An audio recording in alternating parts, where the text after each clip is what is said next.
J'ai une lecture prophétique de la Bible, mais pas le prophétique auquel on songe habituellement. Je dis que la Bible nous parle de choses qui n'ont pas encore eu lieu au moment où elle est transmise, où elle est produite, où elle est publiée, si on peut dire. Et qui n'auront lieu que beaucoup plus tard, en fait. Qui n'auront lieu, j'en ai parlé déjà, que à partir du XVIe, XVIIe siècle.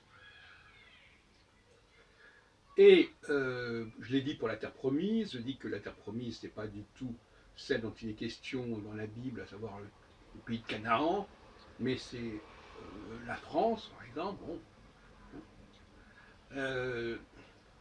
Et de manière générale, par exemple, quand on dit au commencement était le Verbe, qu'on trouve, je crois, au début de l'Évangile selon Jean, ben, le Verbe, ça veut dire que c'est le plan. C'est le plan. Quand on parle, quand on dit les choses, voilà, quand on parle généralement, on essaie d'être cohérent. La parole, le verbe est structurel, structuré, structuraliste, je dirais même, quelque part. Le Deus Faber dont je parle, il est dans le verbe au départ. Un architecte, il a d'abord des plans. Même quand on a construit une cathédrale, on avait des plans. Et c'est ça le verbe. Donc,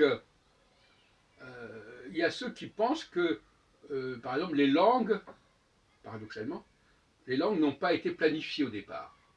Moi, je dis qu'elles ont été planifiées. Alors, il y a eu peut-être un moment, il y a eu un temps, c'est comme ça, il y a trois temps. Il y a le temps de le temps pré-linguistique, si vous voulez. Bon, et puis à un moment donné, la langue se construit, et puis après, elle se corrompt.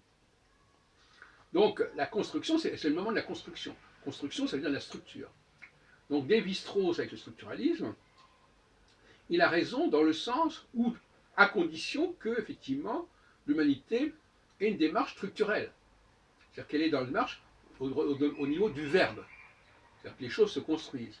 Je ne conçois pas, par exemple, et là je ne suis pas d'accord avec tous les linguistes, je ne conçois pas qu'une langue n'ait pas été, à un moment donné, complètement planifiée, comme une ville, par exemple, serait complètement planifiée. Comme les plans d'un château, d'un palais, ce ne serait pas planifié. Donc l'historien, ici, doit restructurer, de retrouver le plan d'origine, le verbe d'origine. Et donc, quelque part, il y a dans la Bible, il faut lire à la fois des choses qui annoncent le futur lointain, à la fois des choses qui annoncent un passé lointain. On n'est pas dans le présent. La Bible nous parle. Ce que la Bible nous dit au présent n'est pas intéressant. Ce que la Bible nous dit, c'est nous parle de ce qui était au tout début des choses, ou bien qui serait à la fin des choses, si on peut dire. Mais pas au moment où on parle. La Bible nous parle du passé et du futur, elle ne nous parle pas spécialement du présent. Et quand elle nous parle du présent, c'est pour renvoyer au passé et au futur.